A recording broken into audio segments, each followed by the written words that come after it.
जय हिंद, वंदे मातरम। दोस्तों, BA-BSc VCom first year first semester के स्टूडेंट के लिए एनसीसी यानी कि नेशनल कैडेट कोर की संपूर्ण क्लास रहेगी। मात्र एक वीडियो में संपूर्ण एनसीसी को कंप्लीट कर दिया जाएगा। कोई पार्ट 2 पार्ट 3 लेकर के हम बिल्कुल भी नहीं आएंगे और मैराथन का बाप वीडियो ये रहेगी। वीडियो को अंत तक देखना है, पूरे फोकस के साथ चीज़ों को माइंड में सेट करना स्टार्ट कर दीजिएगा। पहला क्वेश्चन स्क्रीन पर रहेगा। एनसीसी का मुख्यालय स्थित है? जी हाँ, बिल्कुल। लखनऊ में है, दिल्ली में है, मुंबई में है या फिर आगरा में हो जाएगा। तो बात करेंगे राइट आंसर की। दिल्ली में जो है एनसीसी का मुख्यालय स्थित है। पूरे फैक्ट के साथ जब हम चीज़ों को जानने की बात करते हैं तो एक भी चीज़ मिस नहीं होनी चाहिए। आप समझो बात। पहली बात तो ये हो गई कि भाई एनसीसी का जो मुख्यालय है वो कहाँ है, तो आपने कहा सर नई दिल्ली में हो जाएगा। किसकी अध्यक्षता में जो है राष्ट्रीय कैडेट कोर यानी कि एनसीसी की समिति की स्थापना की गई, तो आप कहेंगे सर हृदयनाथ कुंजरू जी की। हृदयनाथ कुंजरू जी की अध्यक्षता में राष्ट्रीय कैडेट कोर समिति की स्थापना की गई। कब की गई आपसे पूछ ले तो भाई साहब बता देना, सन 1946 ईस्वी में की गई। जी हाँ, बिल्कुल। Very important, very most fact आपको हमने बताया है। बात करेंगे सेकंड क्वेश्चन की, एनसीसी का पूर्ण रूप क्या हो जाएगा? तो एनसीसी कैडेट कॉर्प्स जो है पूर्ण रूप इंग्लिश में होता है, हिंदी में राष्ट्रीय कैडेट कोर कहते हैं। इस बात को भी एक बेहतरीन तरीके से आप समझेंगे। तीसरे नंबर का प्रश्न है, एनसीसी की स्थापना कब हुई? स्थापना वर्ष कब माना जाता है?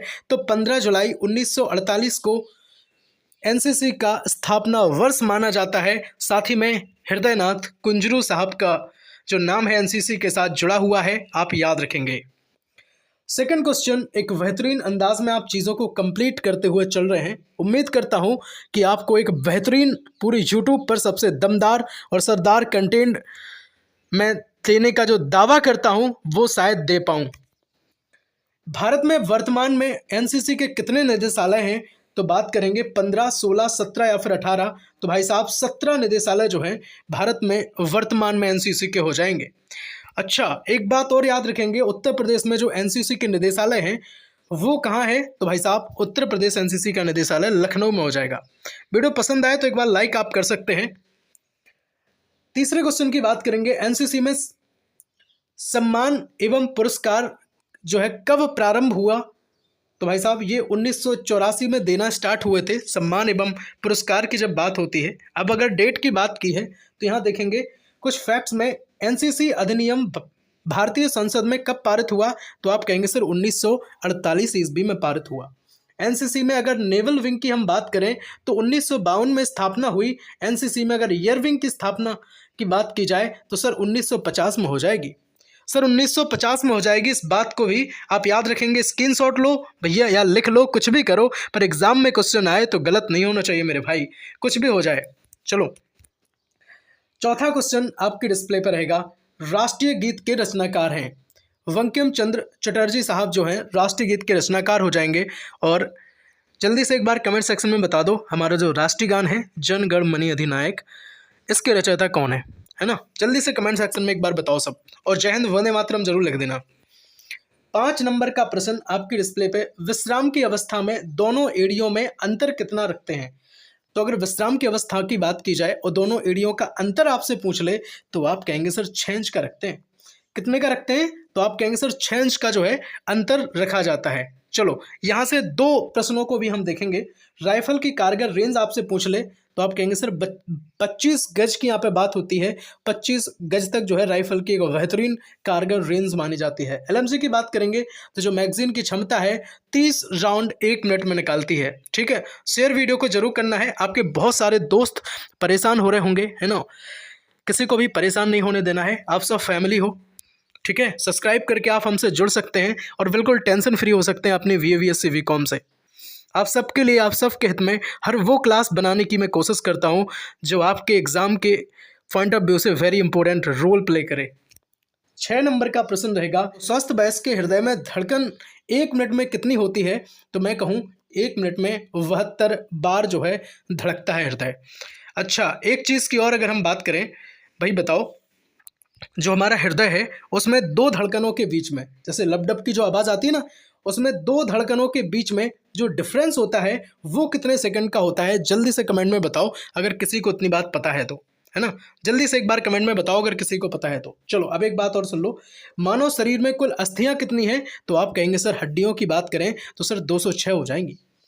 हमारे शरीर में जल, तो आप कहेंगे सर 70% हो जाएगा। प्रमुख पाचन अंगों की अगर बात करें तो ग्रसनी, मुख और जो ग्रासनली है, आमाशय है ना, छोटी आंत, इमीलियम की बात होती है। इन सब की अगर कहीं ना कहीं बात हो तो ये प्रमुख पाचन अंगों में गिने जाते हैं। चलिए चौथा फैक्ट अगर हम यहाँ पे समझें तो वायु द्वारा जो फैलने वाले रोग हैं, एक तो चेचक हो जाएगा, खसरा हो जाएगा, निमोनिया हो जाएगा और डिप्थीरिया हो जाएगा। जी हाँ बिल्कुल, ये सब वायु द्वारा फैलने वाले रोग कहे जाते हैं। चलो भाई, एड्स का अगर पूर्ण रूप किसी को पता है तो एक बार कमेंट में जरूर लिखेंगे, ठीक है। अच्छा चलो हम बता देते हैं, एड्स का जो पूर्ण रूप है एक्वायर्ड इम्यून डिफिशियंसी सिंड्रोम है। अब जल्दी से बताओ, एड्स जो है वो वायरस द्वारा फैलता है या फिर जीवाणु बैक्टीरिया द्वारा फैलता है? जल्दी से कमेंट में बताओ। 7 नंबर का प्रश्न है, राष्ट्रीय ध्वज की लंबाई चौड़ाई का अगर अनुपात हम देखें तो कितना होता है? तो भैया 3:2 ये जो है राष्ट्रीय ध्वज की लंबाई चौड़ाई का अनुपात होता है। चलो, राष्ट्रीय साक्षरता मिशन की स्थापना कब हुई? तो भैया 1988 ईस्वी में राष्ट्रीय साक्षरता मिशन की स्थापना हुई। एक क्वेश्चन और यहाँ से याद रखेंगे, राइट हैंड जो वॉल्ट की भूमि से ऊंचाई होती है तो 3 फीट 6 इंच होती है। इस बात को भी आपको याद रखना है। वीडियो को अगर अभी तक शेयर नहीं किया है तो यार जल्दी से शेयर करो, है ना, जल्दी से एक बार शेयर कर दो। और अगर अच्छा लग रहा हो, हेल्पफुल लग रहा हो तो एक बार जय हिंद लिख करके वीडियो को आप लाइक कर सकते हैं, जिससे हमें ऊर्जा मिले और जो है हम आपके लिए क्लास बना करके ला पाएँ। साथ ही मैं आपको बताना चाहेंगे, फूड न्यूट्रिशन हाइजीन हो या फिर आपके जो अदर सब्जेक्ट हैं, चाहे बात करें इंडियन कॉन्स्टिट्यूशन या जनरल साइंस, सभी विषयों की एक बेहतरीन क्लास हम आपको उपलब्ध कराते हैं। Direct indirect tax, structure India, बहुत सारे आपके जो मेजर माइनर सब्जेक्ट हैं। आप एक बार प्लेलिस्ट विजिट कीजिए या फिर लिंक जो है डिस्क्रिप्शन बॉक्स में प्लेलिस्ट की हम आपके साथ शेयर कर देंगे। 10 नंबर का प्रश्न है, राष्ट्रीय एकता में जो बाधक तत्व हैं वो क्या हैं? तो आपसे बात अगर हो सांप्रदायिकता की, जातिवाद की या भाषा एवं क्षेत्रीयता की, तो ये सब जो है राष्ट्रीय एकता में बाधक तत्व हैं। सांप्रदायिकता का अर्थ होता है विभिन्न जो धर्म हैं उनमें अपने अपने धर्म को आगे बढ़ाने की होड़ रहना, ठीक है। जातिवाद आप समझते होंगे भाई, है ना, ये फलाने जाति का है, फलाने जाति का है। उससे पहले हम सब क्या है, हिंदुस्तानी हैं। ये सब जो थिंकिंग है अपने माइंड में सेट करनी पड़ेगी। तो ये सब क्या है, राष्ट्रीय एकता में अगर हम देखें तो ये बाधक तत्व रहते हैं। चलो 11 नंबर का प्रश्न है, नागरिक सुरक्षा सेवाओं के क्या नाम है? प्रशिक्षण सेवा हो जाएगी, यातायात सेवा हो जाएगी, अग्निशमन सेवा की बात करेंगे या फिर ये सभी? तो भाई साहब, नागरिक सुरक्षा सेवाओं में ये तीनों नाम आते हैं, प्रशिक्षण सेवा भी, यातायात सेवा और अग्निशमन सेवा भी। चलो 1857 की अगर हम बात करें तो भैया ये जो क्रांति हुई थी, प्रथम स्वतंत्रता संग्राम इसे हम कहते हैं, नाम दिया जाता है, मेरठ से शुरू हुई थी। मेरठ के बैरकपुर का यहाँ पे नाम आता है। साथ ही में मंगल पांडे का नाम भी यहाँ से जुड़ा हुआ है, ठीक है। चर्बी युक्त कारतूस जो है खींचने से इन्हें मना किया था। 12 नंबर के प्रश्न की हम बात करेंगे, स्वराज हमारा जन्म सिद्ध अधिकार है, यह नारा किसका है? चलो बताओ जल्दी से, नारा किसका है? इतनी बात तो सबको पता होनी चाहिए, है ना। बाल गंगाधर तिलक साहब का ये नारा हो जाएगा, स्वराज हमारा जन्म सिद्ध अधिकार है। चलो कुछ और हम नारों की बात कर लेते हैं। सर कटा सकते हैं लेकिन सर झुका नहीं सकते, ये अगर हम देखें तो चंद्रशेखर तिवारी आज़ाद, है ना। इनका पूरा नाम चंद्रशेखर तिवारी आज़ाद है, इस वजह से लिख दिया। पर ये भी कहीं ना कहीं मैंने इस वजह से लिखा है कि देखो भाई, ये भी जातिवाद को बढ़ावा देना हो रहा है कि नहीं हो रहा है, क्योंकि चंद्रशेखर आज़ाद तो ये सबके ही हैं, है ना। सबके हैं कि नहीं है बताओ? हमारे सबके हैं, अपने प्यारे हैं। इनकलाब जिंदाबाद की अगर हम बात करें तो शहीद भगत सिंह साहब, ये जो है इनका नारा हो जाएगा। अब जल्दी से आप कमेंट में करो या मरो की बात करो, है ना।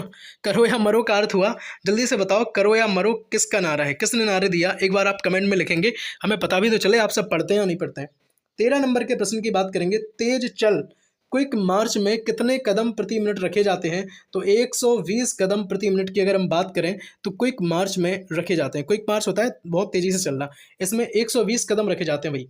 1 मिनट की यहाँ पे बात होती है, प्रति मिनट की बात होती है तो 120 कदम। चलो बहुत बढ़िया, बहुत बेहतरीन। 14 नंबर का प्रश्न आपके डिस्प्ले पर रहेगा, परेड के आदेश पर स्क्वाड जो है कितने कदम आगे चलती है? तो भैया 15 कदम आगे जो है स्क्वाड चलती है। इस बात को भी माइंड में सेट कर लीजिएगा। 15 नंबर का प्रश्न आपके डिस्प्ले पर, चेतावनी एवं कार्यकारी आदेश जिसे हम वार्निंग एंड एग्जीक्यूटिव ऑर्डर्स कहते हैं, उनके बीच कितने कदम छोड़े जाते हैं? तो भाई 4 कदम की यहाँ पे बात होती है, 4 कदम छोड़े जाते हैं। बहुत बढ़िया, बहुत बेहतरीन। आपने, मैं आपसे अगर कहूँ तो ये आपने 15 क्वेश्चन को कंप्लीट नहीं किया है ना? आपने काफ़ी सारे क्वेश्चन समझे हैं यहाँ से। 16 नंबर का प्रश्न है, खुली लाइन चाल में प्रथम एवं अंतिम पंक्ति द्वारा कितने कदम चले जाते हैं? तो एक पूरा कदम चला जाता है और एक आधा कदम चला जाता है, इस वजह से यहाँ पे मैंने 1.5 कदम लिखा है। चलिए 17 नंबर के प्रश्न की बात करूंगा। बगल शस्त्र में दाई हथेली राइफल के किस भाग पर रखी जाती है ना? किस भाग पर रखी जाती है? तो ये पिस्टल ग्रिप पर रखी जाती है। कहाँ पे? पिस्टल ग्रिप पर रखी जाती है। सब्सक्राइब अगर अभी तक नहीं किया है अपने परिवार बीएससी एमएसएम को तो जरूर कर दें। हम आपको बताएं भाई, जब से परिवार हमने बनाया है बीएससी एमएसएम स्टडी प्लेटफॉर्म, तो ये राष्ट्र हित में बनाया था कि गरीब से गरीब तबके के जो भाई बहन हैं वो अगर नहीं पढ़ पाते, उन्हें जो एक क्वालिटी एजुकेशन नहीं मिल पाती है, तो उन सब के लिए ये बिल्कुल फ्री शिक्षा देने का हमने काम किया है। ना 1 रुपये आज तक आपसे लिया है, ना ही कभी लेंगे, ना ही कभी दोस्तों ऐप लॉन्च करूँगा, है ना? इन फ्यूचर आप सोचें कि सर ऐप लॉन्च कर दें, वहाँ पे प्राइवेट वीडियोज़ आ जाएँ, है ना? और कहने का अर्थ ये कि जो मैंने अच्छी खासी जो मेरी वीडियोस चलती हैं उनको मैं प्राइवेट कर दूं, कभी नहीं करूंगा। सारी खुली रहेंगी, ओपन रहेंगी, आप सब देखेंगे, एकदम फ्री में देखेंगे, ठीक है? क्योंकि आप सब परिवार हो, बस जुड़ जाओ एक बार। 18 नंबर का प्रश्न आपके डिस्प्ले पर रहेगा, किसी गवर्नर को उसके राज्य में कौन सा सल्यूट दिया जाता है? तो हम आपसे कहें राष्ट्रीय सल्यूट जो है किसी भी गवर्नर को उसके राज्य में दिया जाता है। चलिए एक बात और हम आपको बताएं, जो प्रधानमंत्री साहब को गार्ड ऑफ ऑनर दिया जाता है, तो उसमें जो अधिकारी होते हैं उनकी रैंक की अगर बात करें तो कहीं ना कहीं 100 रखी जाती है। वहाँ पे कितनी होती है? 100 रैंक होती है। चलो इस बात को भी आप याद रखेंगे। संयुक्त राष्ट्र संघ की स्थापना की बात करें तो 24 अक्टूबर 1945 हो जाएगी। वॉल स्टील कहाँ है? तो भाई ये भी न्यूयॉर्क में है, याद रखेंगे इस बात को। 19 नंबर का प्रश्न आपके डिस्प्ले पे, भारत में सुरक्षा सेनाओं का सर्वोच्च कमांडर कौन होता है? देखो भाई यहाँ से 2 क्वेश्चन कंप्लीट होते हैं। एक पूछा जाता है, आपने सुना होगा भाई, तीनों सेनाओं का प्रमुख कौन होता है? तो आप कहेंगे सर राष्ट्रपति होता है, ये बात आपको पता है। अब क्वेश्चन ऐसा आ सकता है कि बताओ भारत में सुरक्षा सेनाओं का जो सर्वोच्च कमांडर है वो कौन है? तो आप कहेंगे सर प्रधानमंत्री हो जाएगा। वीडियो को लाइक और शेयर करते रहो, है ना? चलो बात करेंगे 20 नंबर के प्रश्न की, मशीन गन के आविष्कारक कौन है? जी बिल्कुल, मशीन गन के आविष्कारक की बात करें तो जेम्स को साहब जो है हो जाएंगे। ब्रिटेन के हैं ये। 1718 में मशीन गन का आविष्कार इनके द्वारा किया गया। बहुत बढ़िया, है ना? 21 नंबर का प्रश्न, जेट इंजन के आविष्कारक कौन है? सर फ्रैंक विटेल साहब जो हैं वो जेट इंजन के आविष्कारक हो जाएंगे। इससे पहले हमने आपको एक वीडियो दी थी शामिल में, जो फर्स्ट सेमेस्टर और थर्ड सेमेस्टर के लिए थी, तो आपको वो क्लास भी देखनी है, क्योंकि पूरा बेस क्लास हमने उस क्लास को बनाया हुआ था। उस क्लास की भी लिंक डिस्क्रिप्शन बॉक्स में है। बाकी प्लेलिस्ट हम बना देंगे, है ना? तो कोई भी बच्चा परेशान बिल्कुल भी नहीं होगा, क्योंकि आप सब क्या है? अपना परिवार है ना? और एक भी सदस्य को हम परेशान नहीं होने देंगे अपनी फैमिली के। 22 नंबर का प्रश्न, आर्मी के मध्य कमान का हेडक्वार्टर कहाँ है? तो भाई साहब लखनऊ में आर्मी के मध्य कमान का हेडक्वार्टर है, याद रखेंगे इस बात को। 23 नंबर का प्रश्न आपके डिस्प्ले पर रहेगा, प्रधानमंत्री जनधन योजना का शुभारंभ कब हुआ और किसके द्वारा किया गया? तो 28 अगस्त 2014 की अगर मैं बात करूं तो श्री नरेंद्र मोदी जी साहब द्वारा इसकी शुरुआत की गई, ठीक है? इस बात को भी याद रखेंगे। चलो कुछ क्वेश्चंस और हैं। अच्छा हम ऐसे ही अगर आपसे बात करें, चलिए, मानव शरीर में मांसपेशियां की अगर बात हो तो 639 संख्या हो जाती है। हड्डियों के बारे में मैंने बताया था 206 होती हैं। तत्व देखो, अब यहाँ पे तत्व से रिलेटेड काफ़ी जो चीज़ें हैं, काफ़ी यहाँ पे भ्रांति है। कोई 24 मानता है, कोई 20 मानता है और कोई 5 मानता है। मैं आपको बताऊं 5 तत्व माने जाते हैं। वैसे आपने सुना होगा क्षितिजल पावक गगन समीरा पंच तत्व से बना शरीरा, है ना? तो वही सब है। चलिए 25 नंबर का प्रश्न आपकी डिस्प्ले पे। उससे पहले मैं कुछ आपको बात बताऊं। देखो भाई, पुरुष का जो हृदय है उसका भार की अगर बात करें तो कितना होता है बताओ? तो भाई पुरुष का जो हृदय है उसका भार होता है 300 ग्राम। कितना होता है? 300 ग्राम पुरुष के हृदय का भार होता है। अगर महिलाओं के हृदय की मैं बात करूं, बताओ भाई किसी को पता है? तो महिलाओं का जो हृदय का भार है वो 250 ग्राम होता है। कितना होता है?